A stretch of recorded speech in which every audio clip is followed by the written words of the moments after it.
যে কাজ আল্লাহ পছন্দ করেন, যত কথা আছে যা আল্লাহ পছন্দ করেন সব হচ্ছে ইবাদত। সুতরাং প্রতিবেশীর সঙ্গে ভালো ব্যবহার করা, রাস্তায় চলতে চলতে কাঁটাকে সরিয়ে দেওয়া, ভাইয়ের সঙ্গে বোনের সঙ্গে দেখা হলে সালাম করা, মেহমানকে খেতে দেওয়া, পিতামাতার সেবা করা, মাদ্রাসা মজলিসে দান করা, মানুষকে হাসি মনে খুশি মনে কথা বলা, সব ইবাদত। বোঝা গেল? স্পেশালি নামাজ, রোজা, হজ, যাকাত এগুলো আছে ইবাদত, কিন্তু একজন মানুষের জীবনে প্রতিটি পদে, প্রতিটি ক্ষণে, প্রতিটি ক্ষেত্রে তার ইবাদত নিহিত আছে। এটা হলো ইসলামের মূল কথা। এবার আরো একটা প্রশ্ন অ্যাড করছে আপনাকে, সেটা কি? ইবাদত কিভাবে করতে হবে? আল্লাহর ইবাদত করতে হবে, তো এটা তো মূল কথা। তো কিভাবে ইবাদত করতে হবে? নকিবুদ্দিন সাহেব সভাপতি বলছেন নামাজি ভাই পড়ো, তাজামুল সাহেব বক্তা উনি বলছেন এভাবে রোজা রাখো, আবদুল্লাহ সালামি সাহেব জমিয়তের আমির বলছে এভাবে রোজা রাখো, এভাবে করো, এভাবে রাখতে হবে না? কিভাবে এভাবে ইবাদত চলবে? ইবাদত কিভাবে হবে? ইবাদত হবে মুহাম্মদ সাল্লাল্লাহু আলাইহি সাল্লামের তরিকা অনুযায়ী। এটাও জেনে রাখতে হবে আপনাকে। প্রথম কথা হলো আল্লাহর ইবাদত করতে হবে। ইবাদত কাকে বলে বুঝে নিয়েছেন। 2 নম্বর কথা হচ্ছে যে ইবাদত করতে হবে রাসূল মুহাম্মদ সাল্লাল্লাহু আলাইহি সাল্লামের পদ্ধতি অনুযায়ী। আপনি একজন মানুষের সঙ্গে কিভাবে কথা বলবেন, কুশল বিনিময় করবেন, রাসূল যেভাবে করেছেন। কিভাবে নামাজ পড়বেন, যেভাবে রাসূল পড়েছেন। কিভাবে বিবাহ শাদী করবেন, যেভাবে রাসূল করেছেন। কিভাবে সন্তানকে লেখাপড়া শেখাবেন, যেভাবে রাসূল শিখিয়েছেন। এক কথায় যেভাবে আল্লাহর ইবাদত করতে রাসূল করেছেন, সেভাবে প্রতিটি ক্ষেত্রে আপনাকে অনুরূপভাবে আল্লাহর ইবাদত করতে হবে, না হলে ইবাদত আল্লাহ তাআলার নিকটে গৃহীত হবে না। উদাহরণ শুনেন, 5 ওয়াক্ত নামাজ পড়বেন, তো নামাজটা আপনি কিভাবে পড়বেন? যদি মনে করেন যে কোনো বড় আলেম, হুজুর কি পণ্ডিত মানুষ, বিখ্যাত কলেজে প্রফেসর এভাবে বলেছেন, আর আপনি সেভাবে নামাজ পড়েন, তাহলে আপনার নামাজ হবে না। কেন নামাজ হবে না? এটা রাসূলের তরিকা অনুযায়ী হচ্ছে না। কোনো মানুষ রোজা রাখছে, ও বললো ভাই সকাল থেকে ভোর রাতে খাচ্ছি, সন্ধ্যাবেলায় ইফতার করছি, মোটামুটি 15 ঘন্টা না খেয়ে থাকি। তো ভাই আমি এক কাজ করবো, আসর বেলায় খাবো, আসরে খাবো, সারা রাত ঘুমিয়ে থেকে সকালে আবার 15 ঘন্টায় আমি না খেয়ে থাকবো। রোজা হবে? রোজা হবে না। কেন হবে না? কি রাসূলের পদ্ধতি অনুযায়ী হচ্ছে না। এবার আপনাকে মূল জায়গায় আসি।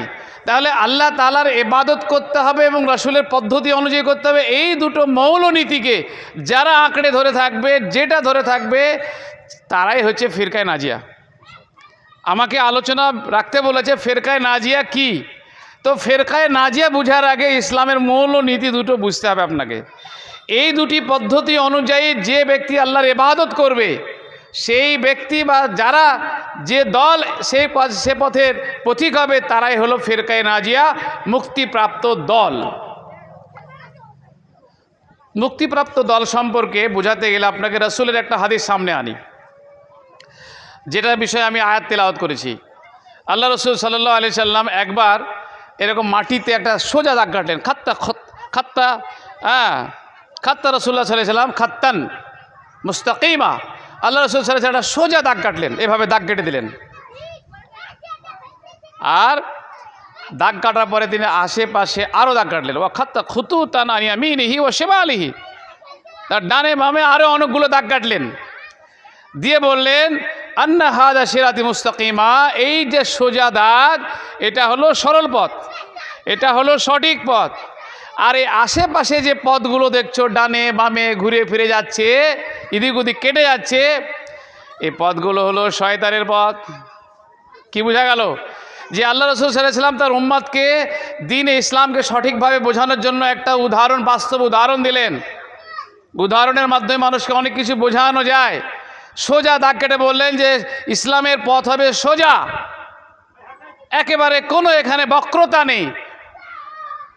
রাতের মতো, রাতের জ্যোৎস্না রাতে যেমন চকচক করে সব জিনিস, সূর্যের আলো, সব দুনিয়া সব কিছু দেখা যায়, কোনো কিছু অন্ধকার থাকে না। তো ইসলাম হচ্ছে এইরকমই ঝকঝকে তত্ত্বরে দিন, উজ্জ্বল, এখানে কোনো ভেজাল নাই। সোজা রাস্তাটা হচ্ছে সিরাতে মুস্তাকিম, এটা হলো আল্লাহর পথ, এটা হলো ফিরকায়ে নাজিয়ার রাস্তা। যারা এই পথ থেকে বিচ্যুত হবে, ডানে বামে কোনো একদিকে কেটে যাবে, তারা সরল পথ থেকে সরে যাবে, সঠিক পথ থেকে সরে যাবে, তারা শয়তানের অনুসরণ করবে। মুক্তিপ্রাপ্ত দল ফেরকাতুন নাজিয়া, আল ফেরকা নাজিয়া, মুক্তিপ্রাপ্ত দলের মানে কি? মানে এমন একটি দল যে দলটা কিয়ামতের দিনে মুক্তি পাবে। আর দুনিয়াতে এই দলে আরও একটা নাম আছে, আর তয়েফা আল মানসুরা। দুনিয়াতে আল্লাহ তাআলার পক্ষ থেকে সাহায্য পাবে জন্য আরও একটা নাম হচ্ছে আর তয়েফা আল মানসুরা, সাহায্যপ্রাপ্ত দল। আর তয়েফা আল মানসুরা, আল ফিরকা আন-নাজিয়া, মুক্তিপ্রাপ্ত দল, সাহায্যপ্রাপ্ত দল। দুনিয়াতে এরা আল্লাহ তাআলার পক্ষ থেকে সাহায্য নেমে আসবে এদের উপরে, আর আখেরাতে এরা জাহান্নাম থেকে মুক্তি পাবে। নবী মুহাম্মদ সাল্লাল্লাহু আলাইহি ওয়াসাল্লাম বলছেন, সাতাফতারক উম্মতি, আমার উম্মত সালাসি ওয়া সাবঈনা ফিরকা, ৭৩টি দলে ভাগ হবে। কতটি দলে?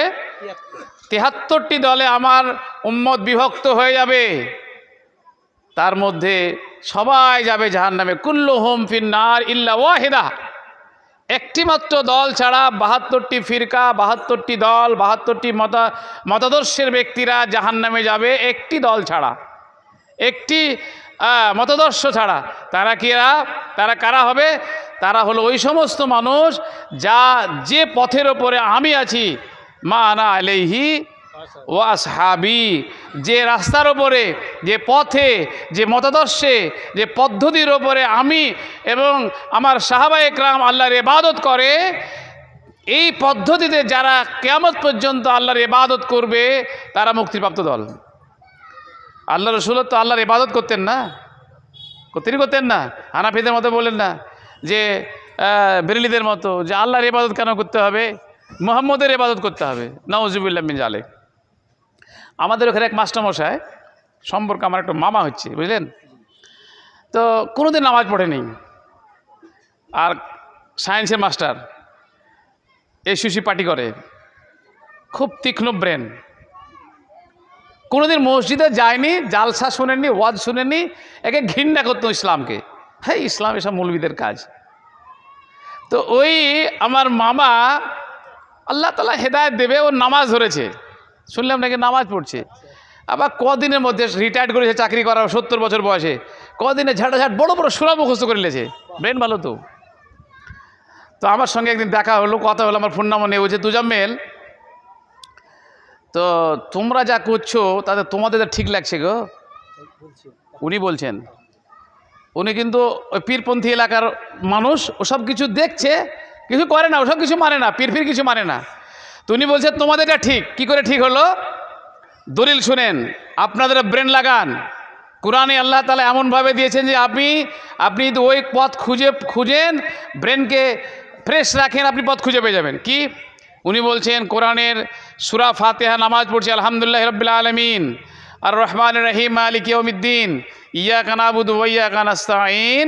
ইয়্যাকা না'বুদু ওয়া ইয়্যাকা নাস্তাঈনের মানে, তুজাম্মেলের মানে তো বলছে, কোরআনে লিখছে গো যে একমাত্র আমি তোমারই ইবাদত করি আর তোমার কাছেই সাহায্য চাই।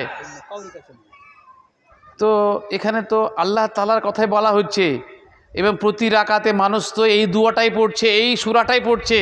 তাহলে আল্লাহর কাছেই যখন আমি আল্লাহরই ইবাদত করব, আল্লাহর কাছেই সাহায্য চাইব, তিনি আমাকে সব কিছু দেবেন, তারই আমাকে গোলামি করতে হবে। তো এই সমস্ত মূর্তি ফুর্তি হাবি জাবি পীর পাইগম্বর এরা কারা? ও কিন্তু কোনো মাদ্রাসায় পড়েননি, উনি কোনো স্কুলে পড়ে, মাদ্রাসায় পড়া মৌলভী সাহেব না, সাধারণ সায়েন্সের মাস্টার। আল্লাহ তাআলা এই কোরআনের মধ্যে ফেরকায়ে নাজিয়া তারা হয়ে যাবে যারা কোরআনকে বুঝে পড়বে, আপনি মুক্তি পাবেন।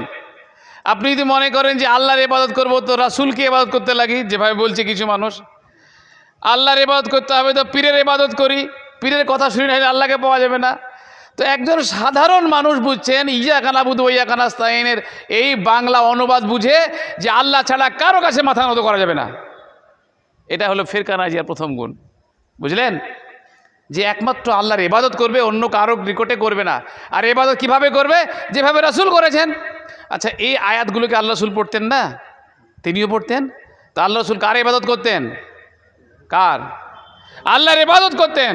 মনে রাখবেন, রাসূলের ইবাদত হয় না, রাসূলের ইতাআত হয়, রাসূলের অনুসরণ করতে হয়, রাসূলের পদ্ধতিকে মেনে চলতে হয়। আর ইবাদত কার হয়? আল্লাহর। আপনি রাসূলের পদ্ধতি মেনে কাজ করবেন, আল্লাহর ইবাদত হবে। পিতামাতার সেবা করবেন, ইবাদত আল্লাহর হবে। মেহমানকে খাবার দেবেন, ইবাদত আল্লাহর হবে। কেননা আপনি মেহমানকে খাবার দিচ্ছেন এই কারণে কি আপনি আল্লাহকে রাজি করতে চান। তবে আরও একটা কথা মাথায় রাখেন, যদি সৌজন্যবোধের জন্য করেন তাহলে কিন্তু হবে না ইবাদত। বাপ মা বুড়া পড়ে আছে, গ্রামের লোক কী বলবে, মাস্টারমশাই মানুষ যদি ভাত কাপড় না দিয়ে লোকের ঠাট্টা করবে, তো তাহলে কিন্তু আপনার ইবাদত হবে না। আপনি আল্লাহর হুকুম মানার জন্য যখন করবেন তখন সেটা ইবাদত হবে।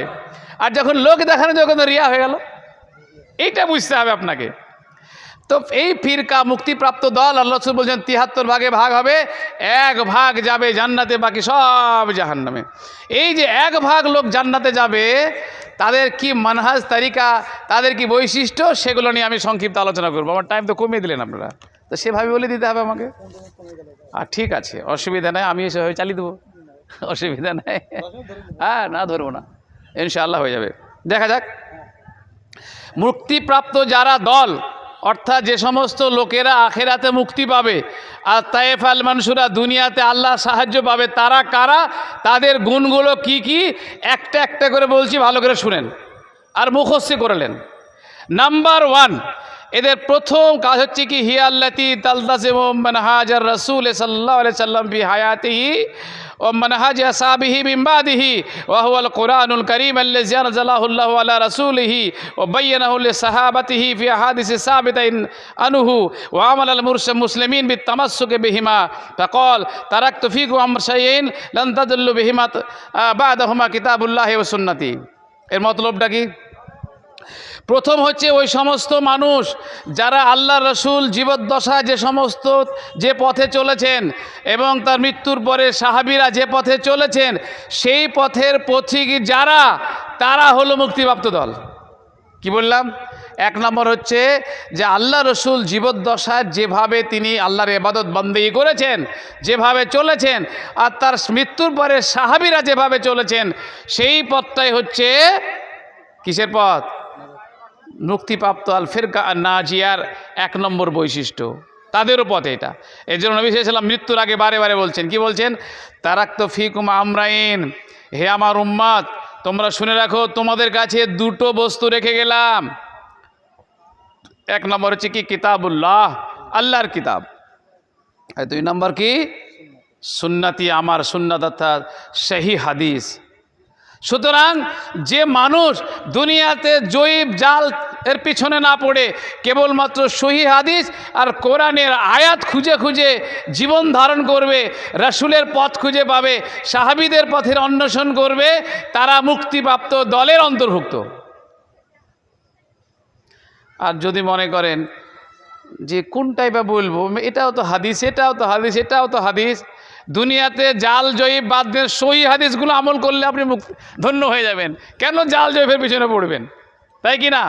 সুতরাং প্রথম আদর্শ হচ্ছে কি, একজনই ফিরকায়ে নাজিয়ার, ওই মুক্তিপ্রাপ্ত দলের মধ্যে তারা শামিল হবে যারা আল্লাহ রসুলের জীবদ্দশার ইতিহাস, তার হাদিস, তার কালচার সম্পর্কে চর্চা করবে, জানার চেষ্টা করবে, সাহাবীদের আমল দেখে নিজেকে তৈরি করবে, তারা মুক্তিপ্রাপ্ত দল। নাম্বার 2, আল ফিরকা আন নাজিয়া তাউদু ইলা কালামিল্লাহি ওয়া রাসূলিহি হিনা তানাজু ওয়াল ইখতিলাফি আমালান বিকাউলিহি ফাইন তানাজাতুম ফি শাইইন ফারুদ্দুহু ইলাল্লাহি ওয়ার রাসূল ইন কুনতুম তু'মিনুনা বিল্লাহি ওয়াল ইয়াউমিল আখির যালিকা খায়রুন ওয়া আহসানু তা'বিলা।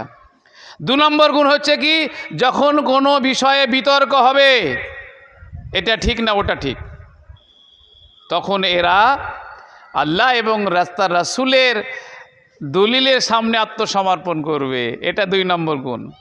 এই যে কদিন আগে ফেতরা লেস চললো, খুব ফেতরা, বুঝলেন? ফেতরা কি দিতে হবে? তো কিছু এক শ্রেণীর আলেম বলছে টাকা দিতে হবে, এটা জায়েজ, আর এক শ্রেণীর আলেম বলছেন না, টাকা দেওয়া যাবে না। এটা তো একটা বিতর্ক হলো, কি হলো না? তো এই বিতর্ক সমাধান কি খুঁজবেন? মৌলভী সাহেব না কোরআন এবং হাদিস? কোরআন ও হাদিস যদি আপনি সমাধান খুঁজেন, আপনি ফিরকায়ে নাজিয়ার অন্তর্ভুক্ত। আর যদি বলেন আরে অমুক মৌলানা তো মাদ্রাসা হেড মৌলানা, নাকি কম বড় মৌলানা নাকি, অমুক মুফতি সাহেব কম বড় মুফতি নাকি? তাহলে কি হবে? তাহলে আপনি ওই দলে কখনো সামিল হতে পারবেন না, আপনি বিভ্রান্ত হয়ে যাবেন। আপনি খাত্তার মুস্তাকিমা, আল্লাহ সোজা দাগ কাটলেন, সোজা রাস্তা দিলেন, সেই রাস্তা থেকে বিচ্যুত হয়ে যাবেন। আপনি তখন বিভ্রান্তির মধ্যে পড়ে যাবেন। আর যখন বললো হয় বিতর্ক হচ্ছে, এক কাজ করো তো, হাদিস খুলো আর কোরআন খুলো। তো হাদিস এবং কোরআন খুলবেন, দেখবেন যে আল্লাহ সাল্লাল্লাহু আলাইহি সাল্লাম বলছেন, ফরাজা রাসূলুল্লাহ সাল্লাল্লাহু আলাইহি সাল্লাম যাকাত আল ফিতরে আমিন তামারিন, এরকম চলে এসছে অনেক, যে আল্লাহ সাল্লাল্লাহু আলাইহি সাল্লাম 100 খেজুর, 100 জব, 100 কিশমিশ, 100 পনির ফরজ করেছেন। তাহলে আর কিছু ফতোয়া দরকার আছে? আল্লাহ রসুলের ফায়সালা পেয়ে যাওয়ার পর আর কিছু প্রয়োজন আছে? একজন মুক্তিপ্রাপ্ত দলের মানুষ যে আল্লাহ এবং তার রাসূলকে মহাব্বত করে, সে কখনোই আর খুঁজবে না। আরও একটা কথা আপনি বলে দিই আপনাকে কথা প্রসঙ্গে, তাহলে বুঝতে সুবিধা হবে। সেটা কি? নবী মুহাম্মদ সাল্লাল্লাহু আলাইহি ওয়াসাল্লাম বলছেন, ওয়াল্লাহি লা ইউমিনু হাত্তা আকুনা আহাব্বা ইলাইহি মিন ওয়ালিদিহি ওয়া ওয়ালাদিহি ওয়ান নাসি আজমাইন। তোমরা ততক্ষণ পর্যন্ত পূর্ণ ঈমানদার হতে পারবে না যতক্ষণ না তোমরা নিজের সন্তানাদি, নিজের পিতামাতা, নিজের আত্মীয় স্বজন, সমগ্র মানুষের থেকে আমাকে মাহবুব মনে করবে, আমার প্রতি মহব্বত ও ভালোবাসা না থাকবে। ইসলামের আরেকটা গুরুত্বপূর্ণ দিক হচ্ছে, ইমানের একটা গুরুত্বপূর্ণ দিক হচ্ছে, ফেরকায়ে নাজিয়ার একটা গুরুত্বপূর্ণ দিক হলো কি না, তো সবার থেকে আল্লাহ এবং তার রাসূলের মহব্বত অন্তরে থাকবে মানুষের। কার ভালোবাসা থাকবে? আল্লাহ এবং তার রাসূলের ভালোবাসা থাকতে হবে। আপনার মন বলছে একটা, আর আল্লাহ রাসূলের নির্দেশ হচ্ছে আরও একটা। আপনি কোনটাকে প্রাধান্য দেবেন? কোনটাকে দেবেন? আল্লাহ এবং তার রাসূলের কথাকে প্রাধান্য দেবেন। মনে করেন আপনার মনে হচ্ছে ব্যাংকে তো টাকা রাখা আছে আর প্রায় 30,000 টাকা সুদ হয়ে গেছে। আপনার মন বলছে টাকাটা তো খেলে হয়, এত টাকা, আর আপনি মনটা ছুচু করছে কীভাবে এটাকে হালাল করা যায়। আপনি যার ফতোয়া খুঁজে বেড়াচ্ছেন, এ মৌলবি সে মৌলবি, 7 মৌলবির কাছে যাচ্ছেন। কোনো মৌলবি সাহেব যদি একটু কোনো রকমের সামান্য একটু ঢিলের কথা বলেছে, গপ করে খেলবেন আপনি। এটা কি আপনার ইমানের দাবি? না। আপনার ইমান বলছে, রাসূলের মহব্বত বলছে, সুদই সুদ, হারাম তো হারাম, একে গ্রহণ করা যাবে না, কোনো মৌলবীর কাছে যাওয়ার দরকার নাই, আমি বর্জন করলাম। এটা ইমানের দাবি। এটা ফেরকায়ে নাজিয়ার একটি গুরুত্বপূর্ণ আদর্শতার বৈশিষ্ট্য। আপনাকে ভগবানগুলার এক ভাইয়ের আপনাকে একটা ছোট্ট উদাহরণ দিই। আমি সেই দিন এই একটা প্রোগ্রামে ছিলাম, এই রানীনগরের দিকে, অনেক ভিতরে এক প্রোগ্রামে। তা আমাকে ফোন করে বলছে, মৌলানা সাহেব আপনার সঙ্গে আমার দেখা করা খুব দরকার, আজকেই যেখানে বলবেন, যে প্রান্তে বললাম চলে যাব। আমরা ঘুরে আসি, রাত্রে আপনি এসা পরে দেখা করেন। এসা পরে উনি রীতিমতো এলেন, এই কে রে সব চিল্লাছি রে। আসার পরে এবার হন্তদন্ত হয়ে 3 জন এসছে, ওর ভাই আর একটা ছেলে, আর 3 জন এসছে। তো ওর মুখের দিকে তাকা যাচ্ছে না, বুঝলেন, মুখটা যেন মলিন হয়ে গেছে। কি হয়েছে ভাই তোমার? বলছে মৌলানা জি সারাদিন খেতেও পারেনি, আমার পা কোথায় স্থির থাকছে না, মনে হয় টলমল করে পড়ে যাব। ভাইকে বলছে আমাকে একটু ধর। কি হয়েছে? তো বলছে আমি হাদিস পড়লাম যে সুদ খেলে পারে, যারা সুদ খায়, সুদ খাওয়া মায়ের সঙ্গে ব্যভিচার করার নাই গুনাহ। তো আমার এই কথা শোনার পরে আমার আর ধৈর্য ধরছে না, আমি কখনই সুদের টাকা ফেলে দেব, আমার মাথা ঘুরছে, অনেক টাকা আমার রেকারিংয়ে সুদ হয়ে গেছে, আমি সারাদিন ভালো করে ঘুমাতে পারিনি, খেতে পারিনি, মনে হচ্ছে আমি মাথায় ঘুরে পড়ে যাব। তো বলছে মৌলানা কী বলবো আপনাকে, রেকারিংয়ে টাকা রেখেছে। রেকারিং কি গো? আমরা তো করি না, জানি না, আমাকে বুঝালো যে মাসে মাসে টাকা রাখতে হয়, আরডি করা নাকি বলছে, রেকারিং ডিপোজিট না কি নাম। তো ওর টাকা জমা হয়েছে, কত মাস জমা করতে হয় কি যাই হোক, হিসাব করে বলল যে আমার মোট 7,46,000 টাকা শুধু সুদ হয়েছে। 20 লাখ টাকা টোটালে হচ্ছে মনে হয়, আর 2 মাস না বাকি ছিল। বলছে আমি সমস্ত টাকা নেব না। তো ব্যাংকের লোকের বলছে না, এটা আমি করতে পারবো না, তোমার অ্যাকাউন্টে টাকা ট্রান্সফার হয়ে যাবে, এটা আমার নিয়ম, আমি তোমার টাকার ব্যবস্থা করতে পারবো না। এসে আমাকে মোবাইল দেখালো, 7,46,000 টাকা সুদ। বলছে মৌলানা এই সুদের টাকা আমি কি করতে, আমাকে ফতোয়া দেন, আমি 1 টাকা খাবো না।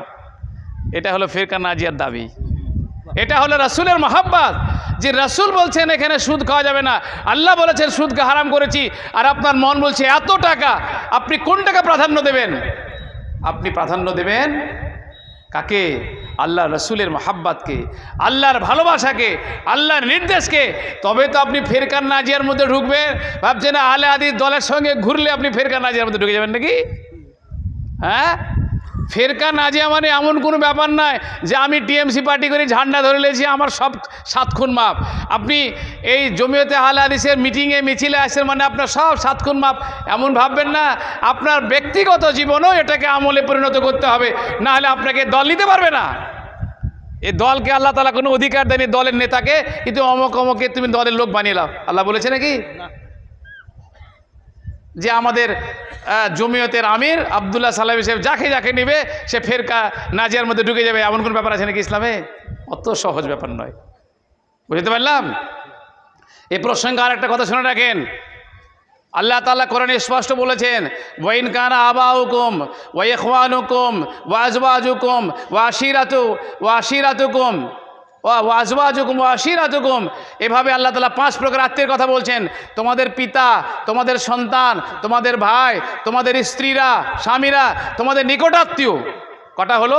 5 শ্রেণীর মানুষ, যারা মানুষের খুব কাছের হয়, যারা বিভিন্ন সময় মানুষের সহযোগিতা করে। আত্মীয় স্বজন কেমন সহযোগিতা করে তার একটা উদাহরণ আপনাকে দিতেই হবে। হ্যাঁ, উদাহরণটা দিয়ে একটু। শেখ জুবায়ের শামসি ছিলেন, জুবায়ের শামসি, এতেকার আপনার চুয়াপুকুর বাড়ি। আমি ওনার কাছে পড়েছি, উনি আমার শিক্ষক, মারা গেছেন।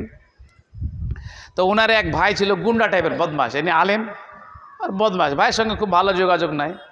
ওই যে 2000 সালের বন্যা আপনাদের এখানে হয়েছিল তো তো বলছে তাজামুল কি বলবো, 2000 সালে বন্যাতে যখন সব ভেসে গেল, সব মানুষ ত্রাহি ত্রাহি করছে, আমরা টিনের ওপরে আমার কচি কাঁচা বাচ্চা নিয়ে আমি আমার স্ত্রীকে নিয়ে বসে আছি। তো এত যারা মলনা করে কেউ সাহায্য করতে এলো না গো, যারা এত মলনা করে মুসাফা করে, সালাম কালাম করে, কেউ কাছে এলো না। ওই বন্যার সময়ে ভাসতে ভাসতে আমার সে দুষ্টু ভাই, যার সঙ্গে আমি কিন্তু ভালো করে কথা বলতাম না, সে ভাই দেখছে একটা ডিঙি নিয়ে আমাকে এসে কোলে পিঠে উদ্ধার করে নিয়ে গেল। এটা হচ্ছে ভাই, বুঝলেন? যার সঙ্গে আমি শত্রুতা মনে করছি, আল্লাহ তার জন্য 5 প্রকার মানুষের কথা বলেছেন। যারা আপনার চরম শত্রু, তারাও আপনার ভাই, আপনার বিপদে তারাই থাকবে পাশে।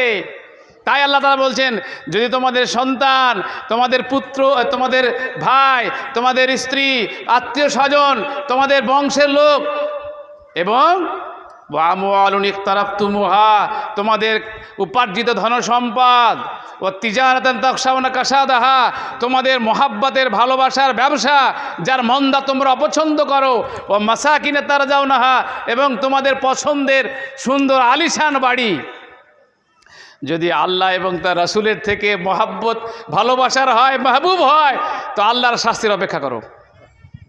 কি বোঝা গেল? এটা ফেরকায় নাজিয়া কে আপনি দলে ঢুকলে হয়ে যাবে। আপনি চাকরি করেন, ব্যবসা করেন, আর আপনার মনে হয়েছে একটা বাড়ি করব, তো ব্যাংকে চলে গেলেন আর লোন নিয়ে খুব বাড়ি করছেন, আর মসজিদে মুসল্লি করে নামাজও পড়ছেন, আর লোনের টাকা নিয়ে সুন্দর করে বিশাল বাড়ি করছেন। আপনি সে দলের লোক হবেন নাকি? হ্যাঁ, আপনি এখানে এলে হবে? আপনার মহাব্বতের দাবি কি? যে আল্লাহ রসুলের অপছন্দ করেন, আল্লাহর হুকুম নয়, সুতরাং আমি কোনো রকমের সুদি কারবারে যুক্ত হব না। এটা ইমানের তাকাজা, ইমানের দাবি, আল্লাহ রসুলের মহাব্বতের দাবি। ফেরকায় নাজিয়ার একটা বিশেষ বৈশিষ্ট্য। কি গো শেখ, তাই তো? এ বিষয়ে যেটা বলছিলাম, আল্লাহ তাআলা স্পষ্ট জানিয়েছেন, ফালা ওয়া রাব্বিকা লা ইউমিনুনা হাত্তা ইউহাক্কিমুকা ফীমা শাজারা বাইনাহুম সুম্মা লা ইয়াজিদু ফি আনফুসিহিম হারাজাম মিম্মা কাযাইতা ওয়া ইউসাল্লিমু তাসলিমা।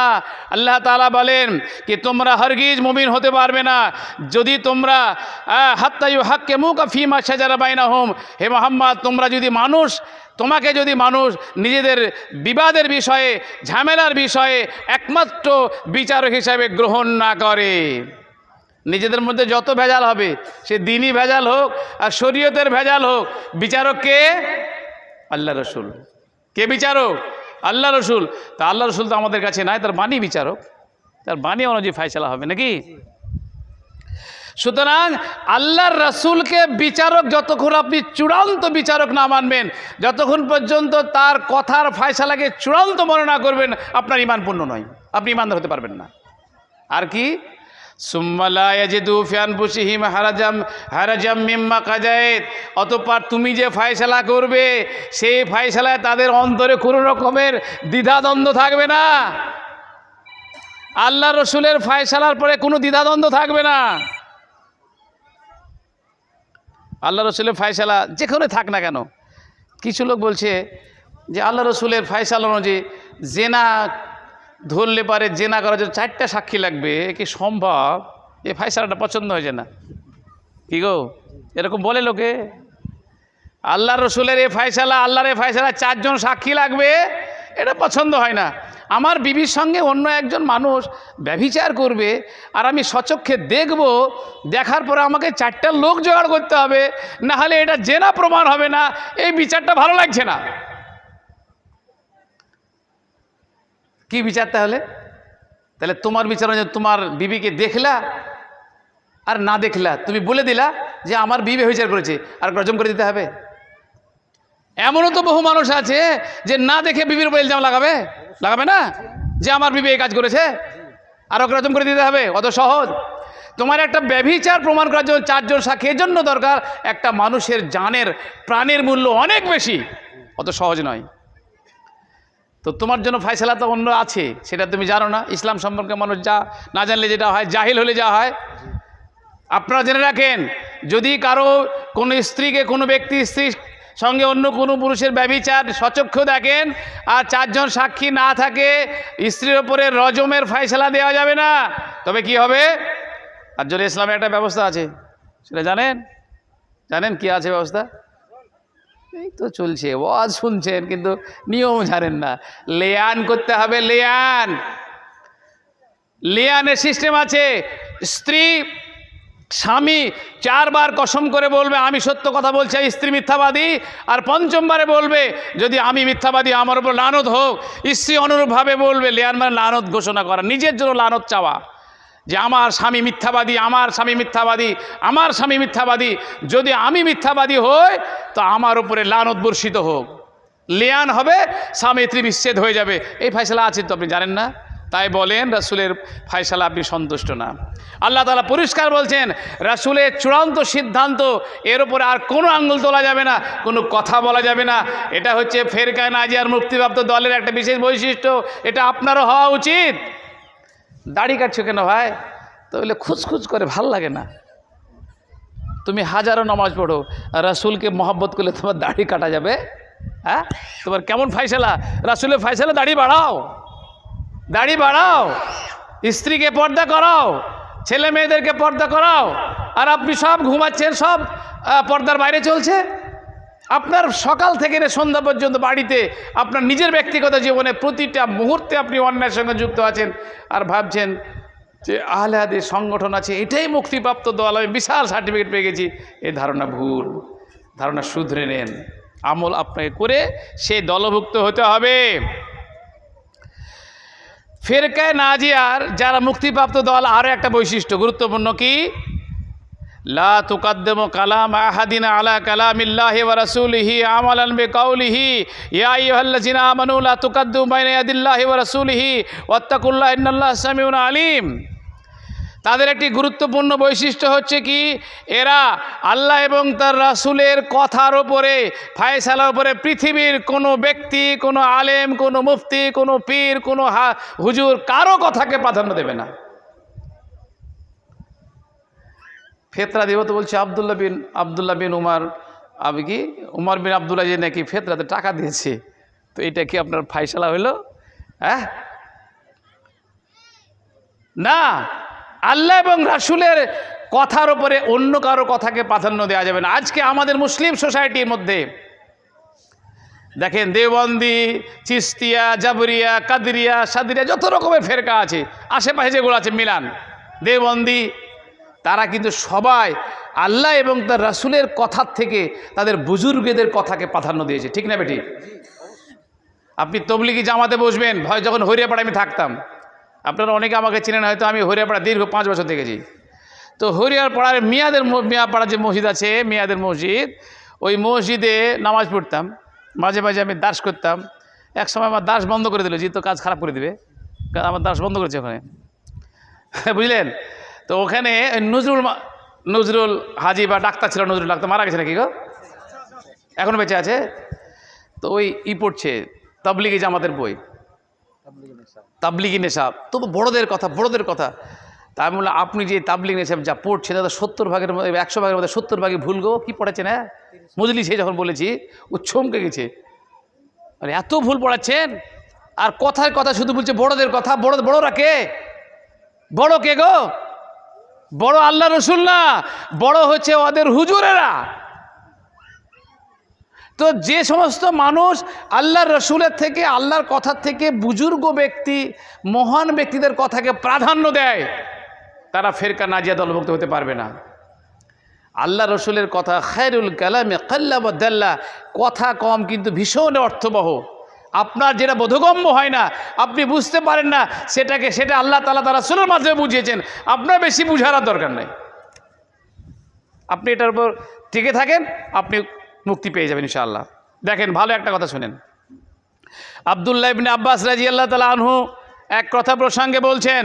কথাটা কি না, তো আব্দুল্লাহ ইবনে উমরের ছেলে বেলাল, আব্দুল্লাহ ইবনে উমর বলছেন যে আল্লাহ রাসূল সাল্লাল্লাহু আলাইহি ওয়াসাল্লাম বলছেন, তোমরা লা তামনাউ আমা আল্লাহ, তোমরা আল্লাহর বান্দীদেরকে, তোমরা যারা মহিলা তাদেরকে মসজিদে নামাজ পড়তে দিতে বাধা দিও না। তো ওর ছেলে বলছেন, আব্দুল্লাহ ইবনে উমরের ছেলে বলছেন যে এরা গিয়ে তো ফিতনা করবে সুযোগে, আমি বাধা দিব। তো আব্দুল্লাহ ইবনে উমর রাদিয়াল্লাহু তাআলা আনহু রাগ করে, যে তুই, আমি বলছি আল্লাহ রসুলের কথা, আর তার উপরে তুমি মুখ দিয়ে কথা বলছো, আজীবন কথা বলেননি। আব্দুল্লাহ ইবনে আব্বাস বলছেন, আরাহুম সায়াহলিকুন, ও সমস্ত লোককে দেখেছো তারা শীঘ্র হালাক হয়ে যাবে। কি বলে তারা? আমি বলছি যে আল্লাহর নবী বলেছেন, আর ওরা বলছেন আবু বকর আর উমর বলছে। যে সমস্ত লোকেরা দলিল দিচ্ছিল যে এটা আবু বকর করেছে, এটা উমর রাদিয়াল্লাহু আনহু করেছে, আব্দুল্লাহ ইবনে আব্বাস বলছেন আমি বলছি আল্লাহর রসুল বলেছেন। সুতরাং আল্লাহ রসুলের কথা যেখানে পেয়ে গেছি, আল্লাহ রসুলের হুকুম যেখানে আছে, সেখানে উমর, আবু বকর, উসমান রাদিয়াল্লাহু আনহুম কারো কথা চলবে না। কথা বোঝা গেল? সাহাবীদের কথাও চলবে না। আব্দুল্লাহ ইবনে উমর রাদিয়াল্লাহু তাআলা আনহুর জামানায় খুব তালাক পড়তে লাগলো, ফাটাফাট তালাক। তো উমর রাদিয়াল্লাহু তাআলা আনহু রাগ বলে, ঠিক আছে, আমি 3 তালাককে 3টা এক গণনা করে নেব। বাস, বিশাল সমস্যা তৈরি হয়ে গেল। পরবর্তী সাহাবীরা এটা মেনে নিয়েছেন? মেনে নেয়নি। আল্লাহ রসুল মানে না। কেন? যে এটা আল্লাহ রসুলের ফায়সালা নয়। সুতরাং এরকম অনেক ইতিহাস পাবেন যেখানে আল্লাহ রসুলের ফায়সালা নয়, এমন ফায়সালা সাহাবীরা দিলেও সেটা গ্রহণযোগ্য নয়। এটা হলো ফিরকা নাজিয়ার আদর্শ। 4 নম্বর আরও একটা বৈশিষ্ট্যের কথা বলা হচ্ছে কি, ফিরকায়ে নাজিরা বিশুদ্ধ তাওহীদের ওপর টিকে থাকবে। তাওহীদ সম্পর্কে তো জানতে আপনাদের অনেকেরই জ্ঞান গরিমা আলহামদুলিল্লাহ বলতে পারা যায়, নাই বললেই চলে। তাওহীদ মানে সংক্ষিপ্ত আকারে এটাই, যেটা প্রথমে বলেছি, যে যা কিছু হবে আল্লাহর জন্য করতে হবে, আল্লাহর মহব্বতে সব কিছু হবে, আল্লাহকে এক বলে মানা জানা সব কিছুতে, এটা হলো তাওহীদ। এমনকি অন্তরে ভয় ও ভালোবাসা, এটাও আল্লাহর জন্য হতে হবে। কেমন? আপনি ইবাদত করবেন যার, তার কাছে যেমন আপনার ভয় থাকবে, অনুরূপভাবে প্রত্যাশাও থাকবে, মহব্বতও থাকবে। হ্যাঁ, শুধু ভয় থাকলে হবে না। যে সমস্ত মানুষ শুধু আল্লাহকে ভয় করেন আর আল্লাহর কাছে আশা করেন না, তারা ভুল করেন। আল্লাহর কাছে ভয় করেন, আবার প্রত্যাশাও রাখেন। জাহান্নামের ভয় করেন, জান্নাতের আশা রাখেন। বড় একজন প্রধানমন্ত্রীর সামনে কথা বলতে আপনার ভয় লাগে না? লাগবে কি লাগবে না? কিন্তু এটাও তো আশা আছে, কিছু চাইলে পাওয়া যাবে, ওনার ক্ষমতা আছে নাকি? তো মহান আল্লাহ তাআলাকে আপনি ভয় করবেন, অনুরূপভাবে তার নিকটে আশাও রাখবেন যে আল্লাহ আমাকে নিশ্চয় রক্ষা করবেন, আমাকে দেবেন। আর যদি এই ভয় ও মহাব্বত অন্য কারোর জন্য হয়, তো শিরক হয়ে যাবে, যেভাবে বিদাতিরা করে।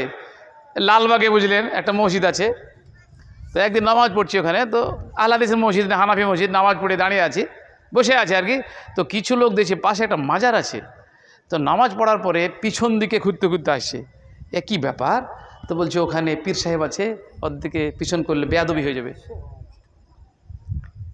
কেমন ভয় ও ভক্তি! এই ভয় এবং এই ভক্তি শিরক, 100% শিরক। এই ভয় এবং ভক্তি কার জন্য হওয়া উচিত? আল্লাহর জন্য হওয়া উচিত। তো মসজিদ ঘর থেকে যখন বেড়াচ্ছ, তখন তো তুমি পিছন ঘুরে পাছা পেছন দিক থেকে চলে আসছো, তো মসজিদ আল্লাহর ঘরে তোমার বেয়াদবি হয় না? কবরে আছে তাই পেছন ঘুরলে বেয়াদবি হয়ে যাবে, আর মসজিদে সব কিছু রাখা আছে, নামাজ পড়লে কেবলা বিপরীত করে আসে, তো বেয়াদবি হয় না? হ্যাঁ, তো পূর্ণ তাওহীদের উপর প্রতিষ্ঠিত থাকবে কারা? এই ফিরকা নাজিয়ার লোক। ফিরকা নাজিয়ার আরও একটা গুরুত্বপূর্ণ দিক হচ্ছে কি, এরা রাসূলের সুন্নাতকে জীবিত করে। ইহুনা সুনানার রাসূল ফি ইবাদাতিহিম ওয়া সুলুকিহিম ওয়া হায়াতিহিম। এরা এদের আচরণে, এদের জীবনে প্রতিটি ক্ষেত্রে রাসূলের সুন্নাতকে এরা জীবিত করে। মৃতপ্রায় রাসূলের সুন্নাহকে জীবিত করা ফিরকায়ে নাজিয়ার কাজ, সুন্নাতকে বর্জন করা নয়।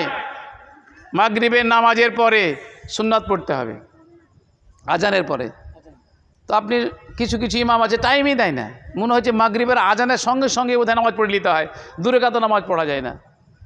এটাকে জীবিত করেন। ফিরকায়ে নাজিয়া মুক্তিপ্রাপ্ত দলেরা করবে কি? রাসূলের সুন্নাতকে জীবিত করবে। যে সমস্ত সুন্নাত, বিবাহ শাদীর সুন্নাত মৃত হয়ে গেছে, জীবিত করবে। সুন্নাত মৃত হয়ে গেছে, জীবিত করবে। অমুক বেদাত তৈরি হয়েছে, জীবিত করবে। মনে রাখবেন, কোনো ঘর ফাঁকা থাকে না। একটা যদি ঘর আপনি তৈরি করে 20 বছর রেখে দেন, তো ঘরে যাবেন তো ঘরে ভূত বাস করবে, ঘর পড়ে থাকবে নাকি? পাখি টাখি পিঁপড়া মাছিতে ভর্তি হয়ে যাবে, হবে না? আর মানুষ বাস করলে থাকবে না। যখন আপনি সুন্নাতের উপর আমল করবেন, সুন্নাতকে জীবিত করবেন, বেদাত পালাবে। আর যখন সুন্নাতকে আপনি বর্জন করবেন, তখন ধীরে ধীরে বেদাত জায়গাটা গ্রহণ করবে, ফাঁকা থাকবে না। ঠিক না বেটি? আহলে হাদিস, জমিয়তে আহলে হাদিসের একটা গুরুত্বপূর্ণ একটা মিশন কি, জমিয়তে আহলে হাদিস তখনই ফিরকা নাজিয়া হিসেবে দাবি করতে পারবে যখন সুন্নাতকে জীবিত করার জন্য মিশন চালাবে। কিসের সুন্নাত? ফেতরা দিতে হবে শাহ দিয়ে। এ সুন্নাত কোনদিন দেখেছেন?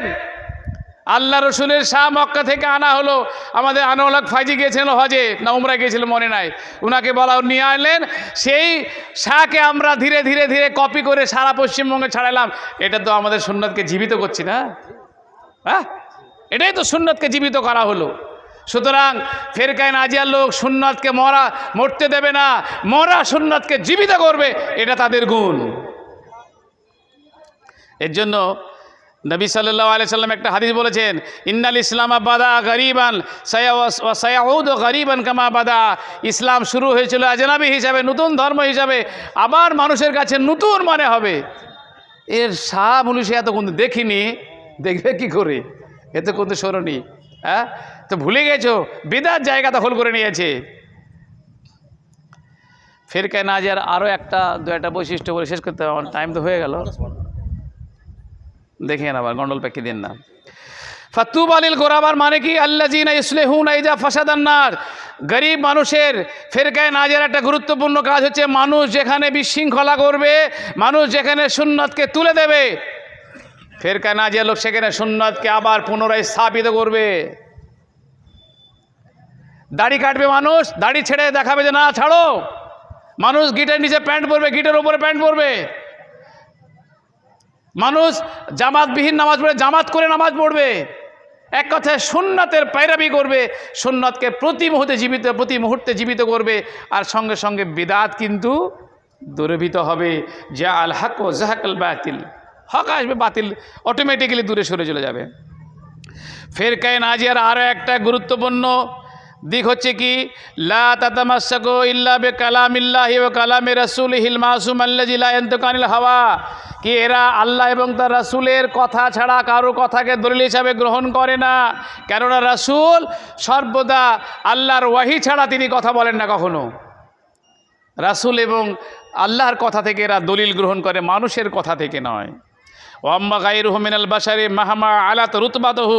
দুনিয়ার মানুষের যতই তার রুতবা, তার মর্যাদা পদমর্যাদা যতই উঁচু প্রকৃতির হোক না কেন, তার কথাকে দলিল হিসাবে গ্রহণ করে না।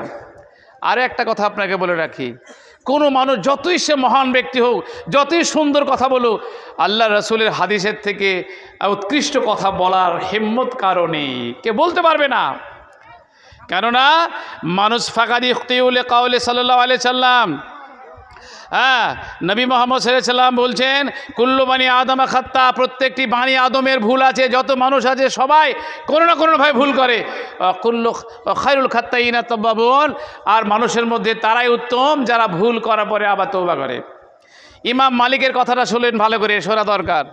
ইমাম মালিক রহমতুল্লাহ আলাইহি বলছেন, কি বলছেন? লাইসা আহাদুন বাদান নবী সাল্লাল্লাহু আলাইহি ওয়াসাল্লাম ইল্লা ইউখাযু মিন কাওলিহি ওয়া ইউতরাকু ইল্লা নবী সাল্লাল্লাহু আলাইহি ওয়াসাল্লাম। এই কথাটা খুব গুরুত্বপূর্ণ কথা। ইমাম মালিক তিনি বলছেন, এই জগতে দুনিয়াতে আল্লাহ রসুল ছাড়া, নবী মোহাম্মদ সাল্লাল্লাহু আলাইহি সাল্লাম ছাড়া দুনিয়ার সমস্ত মানুষের কথার ভুল ধরতে হবে, ধরা যাবে, বিচার করা যাবে। হ্যাঁ, দুনিয়ার সমস্ত মানুষ যত আছে সমস্ত মানুষের ভুল ধরা যাবে, তার ছাড়া গ্রহণ করা যেতে পারে, ছাড়া যেতে পারে, কিন্তু রাসূলের কথার কোনো ভুল নাই। সাংঘাতিক কথা। এটা হবে ফিরকায়ে নাজিয়ার আদর্শের মধ্যে একটি গুরুত্বপূর্ণ আদর্শ। ফিরকায়ে নাজিয়ার আরও একটা গুরুত্বপূর্ণ আদর্শ কি? তো তাহতারিমুল আইম্মাতাল মুজতাহিদিন ওয়ালা তাতাআসসাবু লিওয়াহিদিন মিনহুম। যারা মুজতাহিদ আইম্মা, যারা কোরআন ও হাদিস থেকে নিগুড় তত্ত্ব অন্বেষণ করে, যারা লেখাপড়া শিখে, গুরুত্বপূর্ণ কোরআন এবং সুন্নাহকে সামনে রেখে গুরুত্বপূর্ণ বিষয়ে সিদ্ধান্ত গ্রহণ করেন, এমন মুজতাহিদ আলিমকে সম্মান করে। এরা আলিমকে সম্মান করবে।